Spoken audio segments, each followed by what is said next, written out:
A Science of Change, podcasting by Gilmore Crosby, social scientist, author, and organization development professional since 1984.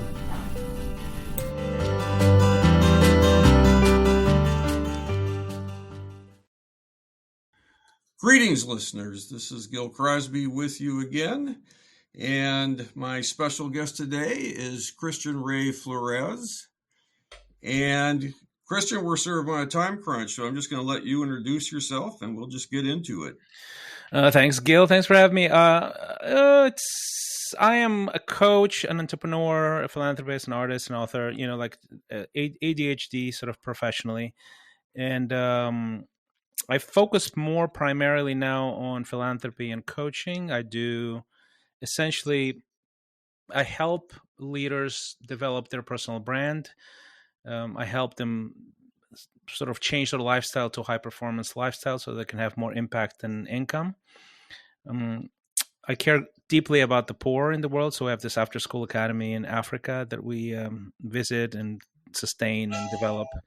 Other than that, that's pretty much it. I think maybe you're referring to some of the backstory, which is sort of this very colorful, let's say, story of somebody who started his life as a refugee. I was 5 years old in Chile. We changed 4 countries by my 7th birthday.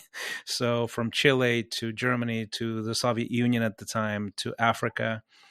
Right, so and you were very eventful. Like a pop star in the Soviet Union. That happened later. We returned when I was a teenager, and after college, sort of coincided with the whole collapse of the Soviet Union. So I saw a lot of that socioeconomic chaos, and I started a music career, which was not really in the cards because I had an economics degree. I just didn't want to do it at the time, and I was just lucky enough that it took off, and I became one of the top pop stars in all of that post-Soviet space. Yeah, it's quite a life. Can you quickly just reel off a few notes of like one of your top songs? I shall not. I'm too much. I'm too much of a snob to do that on the fly. Okay, no worries. I'm not sure how it would get picked up by this mic arrangement anyway. Okay, well, and yes, so that backstory I think is pretty fascinating, and you've written a book about your appreciation of the United States and your experience here as an immigrant. Yeah, I wrote a book that came out last year, and the origin story of it was that I've always been very curious and influenced by American culture, American values, just sort of the mystery of the American way. And I sort of, picked up the signal from overseas way before I even, got here. And it helped me tremendously in life, in career. And eventually when I moved here, which was about 21 years ago, I saw all these things that jumped out at me as someone who lived all over the world, but didn't see these almost like cultural stacks, before. And I would voice them to my wife. I would say, this is amazing, this is interesting, this is unusual, and this is great. And she thought, you should write these things down. These are good insights.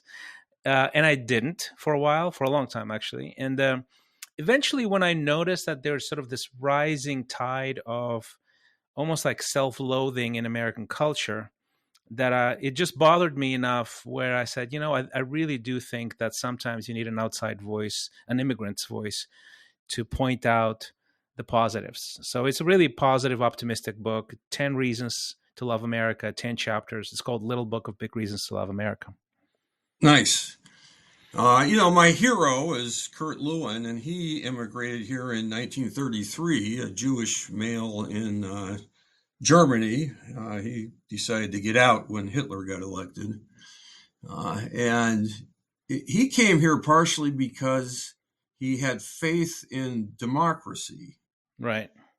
And then had some strong beliefs about the difference between autocracy and democracy, and what led to the rise of autocracy in Germany, including scapegoating, of course, of the Jewish population, but also of immigrants. And we have a bit of that going on right now. Now, that might not be what you want to get into. It's a troubling time, I think, around that stuff. But that's been part of our history all along. Also, I personally love this country and think we can do better. Yeah, we can always do better. Absolutely. Yeah. Yeah, yeah. Well, like, what's one of your main things you've noticed about, like, how would you summarize your book? Like, what's one of the main things you've noticed about being here that you've appreciated, and maybe anything that you've been troubled by? Well, one of my insights, because of the backstory, so living on 4 continents in 6 countries gives you maybe an angle that is not necessarily as obvious to other people, and that's Sure. the angle of culture as a defining force in everything: economic development, prosperity, all of those things, right? Culture is very, very sticky. As a matter of fact, politics is downstream from culture, not the other way around. So I see almost everything from that angle. And the angle that I have in the book on American culture is that it's really almost like a constellation of cultural traits that just happen to coincide in this place at this time, in this particular season of life and economic development of the West, etc. That makes up it's almost like this. These are ingredients in the dish that is America. That are quite unique, I would say, very, very valuable, have contributed to, the really it is a net positive for the world by a huge margin. And Sure. obviously there's a lot of negative as well, and I've been actually on the receiving end of some of that, because my dad was in a concentration camp in Chile after a military coup that overthrew a president with the help of the United States. So Okay. Okay. We were you pretty know active for a long time with the CIA, yeah, and yeah. So I mean, America did sort of meddle quite a bit, and so of course, that's there. Like, that's really well documented, and the negative Mhm. effect of it as well. But I would say the net effect of the American culture, the spirit of America, is a huge net positive for the world. And even though from the outside in, you might not get all the nuance and stuff like that, I think Americans should be proud to be Americans. They should be grateful to be Americans. I am. And sort of the whole goal of the book is just to highlight, hey, there's these 10 things, and obviously there's more than 10, that I find particularly valuable, and especially in combination with one another. Things like, freedom, entrepreneurship, faith, focus on the family, charity, and the list goes on and on. So I list 10 things: that anti-fragility, sort of this eagerness to acceptance of failure, um, and pursuit of happiness. That's another one. So it's sort of this collection, almost like a constellation of cultural traits that are all really coalesce in this country, and quite deeply so, right? Which is very unique in history. It's very unique in geography. It's just is. And if this is not something, this sort of particular recipe, right, for a culture doesn't suit you, that's fine. But I think it's good to highlight that it does suit some people. It really suits me. I really like what America is. I travel internationally all the time, every single year, 2 or 3 countries. So I have no problem at all with spending extensive times overseas, right? But I really like what America does to me, for me, etc. Sure. And I share the blessing of having traveled extensively, and I actually really appreciate the cultures I've visited. Uh, and it's interesting, the pursuit of happiness. By the way, I'm looking at your picture here. I've got your book on Kindle, Okay. and haven't read it yet. Okay. Uh, Nice picture. Thank you. And but the pursuit of the pursuit of happiness. It's right there in the founding documents, and it's uh, interesting to me because for one, it's good to respect the individual, and this country certainly has as a cultural trait like rebellion against like too much government, for Yeah. instance.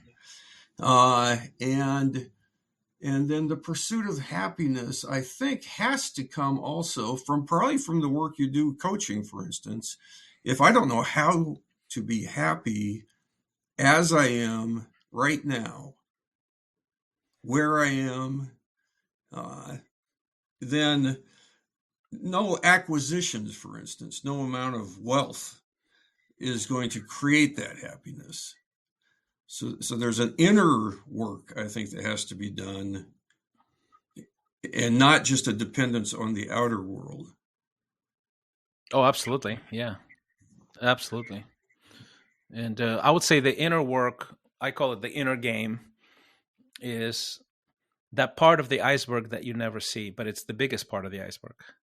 So a lot of the work that we do when I work with people on high performance or personal brand development is it starts with the inner work, with the inner game, and happiness is actually central to it, because you can't really create a new future or envision something if you're just not, if you don't have peace in your heart, if you don't have joy, if you don't have clarity. You just can't do it. And most Americans, more than half, are chronically, permanently stressed out. Yes, and perhaps prone to blaming others for their stress, Yeah. which is, So I think, an interesting thing in a place where uh, individual responsibility is also like a value. mm-hmm.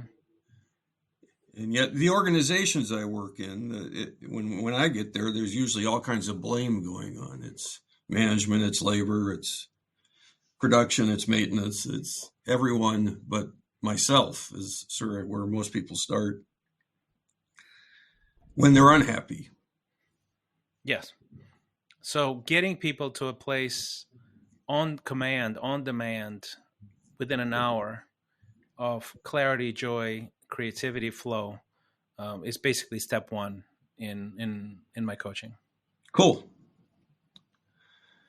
Now I'm looking at like the table of contents here, and entrepreneurship is the heartbeat. That's section 4. I don't know if Kindle reorganizes this stuff or not. I know the page numbers always end up being different, but uh, it's I think part of the tension in this culture is also around like collective responsibility, and then individual not wanting to be dependent. Personally, I like having government services like police, and not that they can't be abusive, but uh, postal services, emergency services, etc.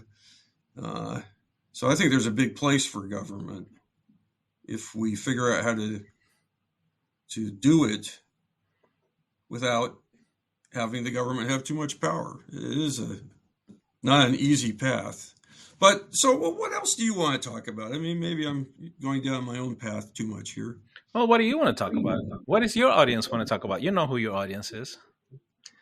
Well, I like I said, I sort of base all my stuff on the social science of Kurt Lewin, uh, and so like part of that is that if there's tension, too much tension in the system, then you're going to have people uh, act up and be stressed, and if people aren't having enough influence on their personal circumstances and in their work circumstances, every worker wants to influence, and if they are just told what to do and told to check their brains at the door, that tends to lead towards conflict, even if the conflict is sort of passive and just demoralization. So that's why I like working with organizations, because I think you can shift a whole bunch of people from feeling demoralized to having much more personal satisfaction at work by changing how the place is being run, basically. Uh, so Yeah. it's a little, yeah. And I think you can see on on a national scale right now, the tension is rising, Hmm. and it's partially because the leadership at this point doesn't seem to want to decrease the tension. They seem to be playing off the tension, and I'm not a fan of that. Yeah, I agree. I agree. I would say this. I would say, look, I have tons of opinions, obviously, on macro things because I've lived a lot of macro, Uh, sure. So do you. experientially, But honestly, my focus is on the micro, on the person, and on really zooming into the individual. And that's maybe part of the reason why I identify more as an American than anything else. Yeah, sure. Yeah, I think that trends will be trends. Most of the things that are happening, positive or negative, they're beyond your control.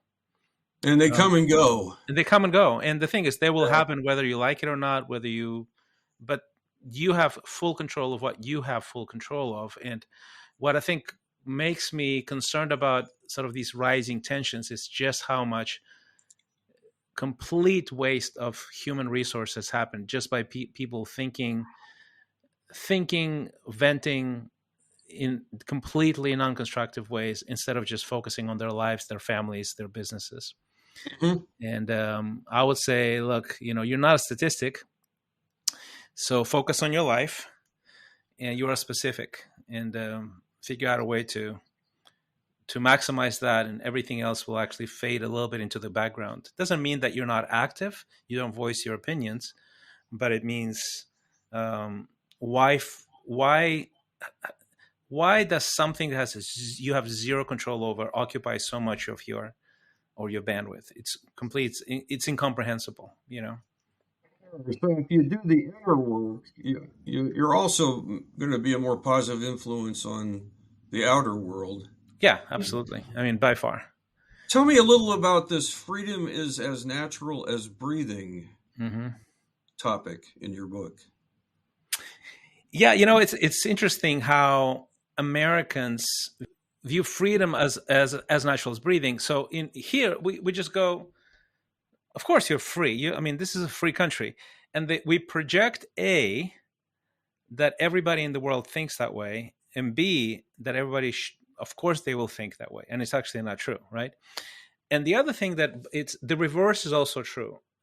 Just because you live in America does not necessarily mean you value your individual freedom, not collective freedom, not sort of this sort of macro stuff, but micro stuff, as much as you should. Um, I think it was Benjamin Franklin, and I'm going to butcher his quote, but he basically says anyone who exchanges a little, um, um, free liberty for a little bit of safety is not worthy of either of those two things, right? And of course, he was talking about sort of macro stuff. I actually think that it really applies on the micro level, where I see Americans exchanging freedom of artistry, entrepreneurship, possibility that are their personal thing, in exchange for a paycheck. And in essence, it's the same thing, right? In essence, you are exchanging freedom, opportunity for safety. Sure, if you're not really doing what brings you alive, Yeah, to draw on Howard Thurman, that's exactly it. Yeah. Hmm. yeah, the world needs people who are alive. So go do it.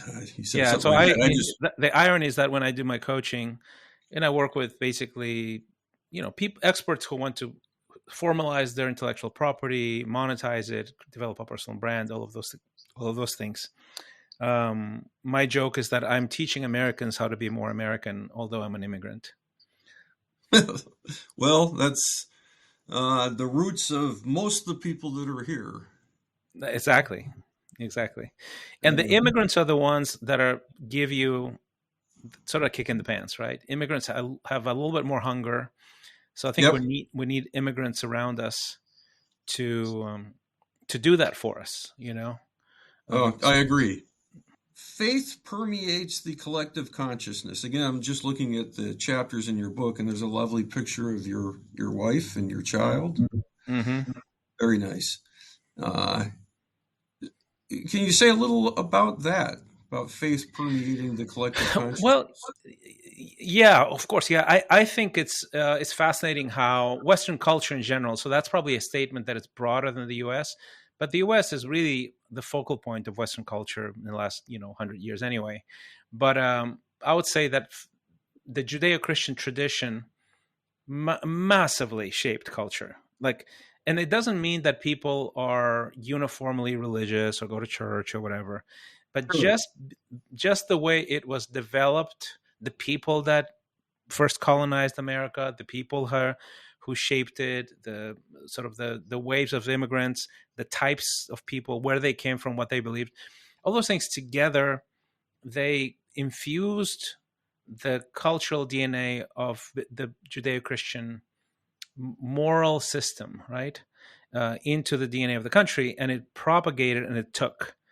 So I find that to be particularly extraordinary, very, very, very interesting and special, because there's plenty of countries where there's like a dominant faith. For example, Mexico is very Catholic, right? Sort of the depth of the Catholic ethos is definitely there. You can see it shaping the society, everything. I just spent 2 months in Mexico, so I'm thinking of Mexico. Um, Sure. I work with some Mexican immigrants that oh, you do? Okay. where their faith is just on their sleeve, I would Oh, say. absolutely. So it's there. In America, it's more Protestant, right? And of course, there's all kinds of streams and everything, but it's much more Protestant. The Protestant faith, I find it absolutely fascinating. I'm a Protestant, but I grew up a Marxist. My parents were Marxists. I didn't know anyone who believed in God until I was in my teens, right? But the Protestant faith is very particular. And it's very particular because it's almost rediscovers the sanctity of the individual that's already in the Bible, and infuses it in everything. So the work ethic, the personal responsibility, the sanctity of life, all of those things, the sanctity of the rights of people, all of those things are very Protestant in America and not very Catholic predominantly. And the difference is that the Catholic faith has that other layer of empire, right? Because the Catholic Church became very, very much married to the Roman Empire, and it infused some of those sort of ideas into the faith as well. The The Eastern party Orthodox, structure. yeah, Eastern Orthodox was also very hierarchical, and Protestant was actually anti-hierarchical by definition, like in its source, right? And it caused all kinds of problems, wars, Yep. and stuff like that. But my point is, this faith that is Judeo-Christian tradition plus anti-hierarchical, that's a very special sauce, right? Uh-huh. It is. That creates responsibility, hard work. People believe that they have agency way more in Protestant cultures than non.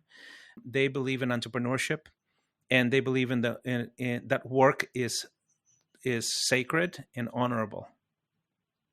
So that's right there. Like, it might not even doesn't even mean that people go to church or not, but it's in their bones. That makes a very different society from a society that thinks, well, nothing depends of me. The higher ups decide everything. Let's say the Eastern Orthodox sort of tradition and culture. Sure. It's very hierarchical, very top down. The Catholic is sort of the next up, right after that, and then the Protestants. And if you map that to even wealth creation, GDP, it maps perfectly. The wealthiest countries on the planet are usually Protestant based, even though it could be a secular country, right? Like Holland, for example, right? Like, people don't go to church there, but people think a certain way. They're more entrepreneurial. Yeah, exactly. So that's why I say it's cultural DNA. It doesn't necessarily mean people are active in their faith, but the wealthiest countries are always Protestant. In the middle are always the Catholics. The poorest are always the Eastern Orthodox.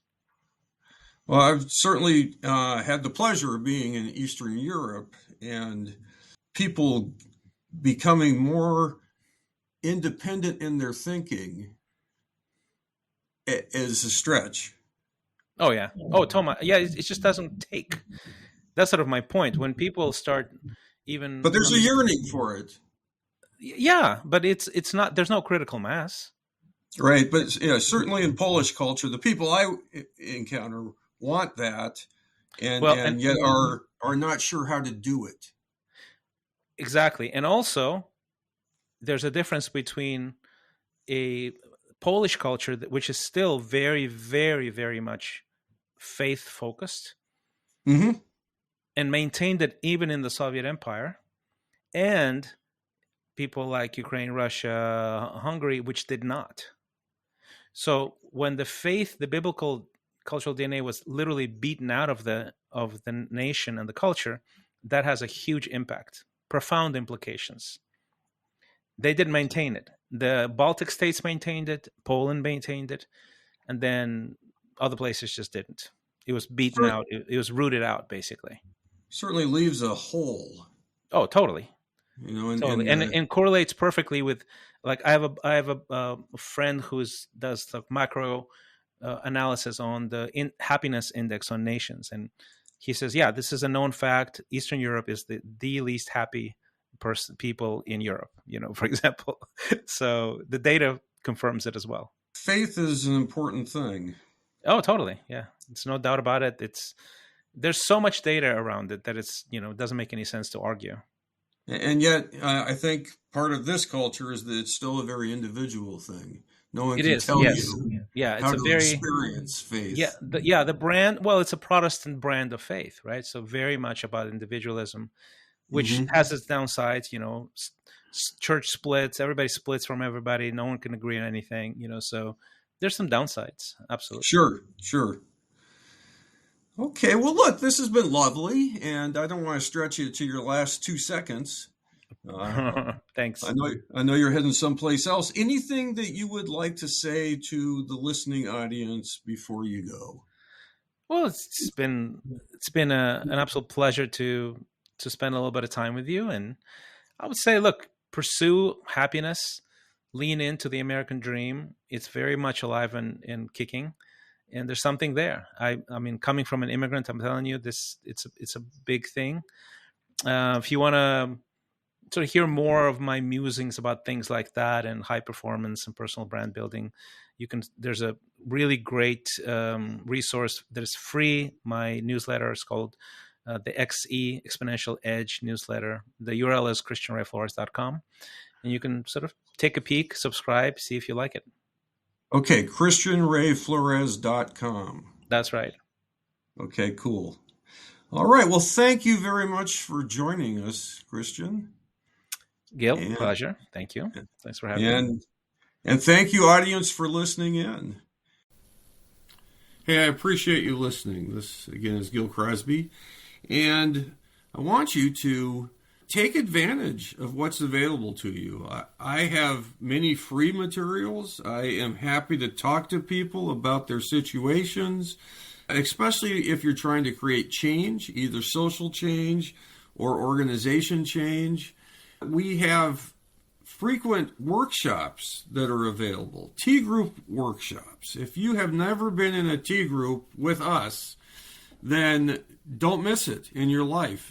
Many people have said to me, of all the trainings I've ever received, I got this one 30 years ago, and it's the only one that stuck with me.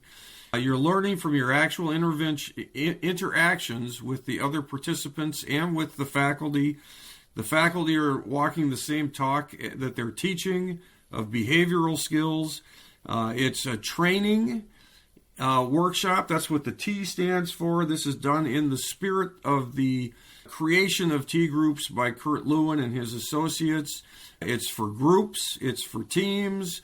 That's how it was originally designed.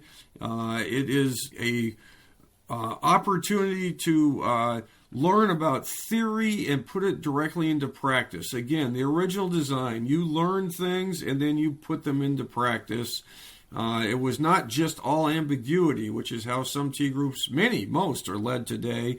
where the faculty hardly says anything. That's not how this is designed. So join us for that.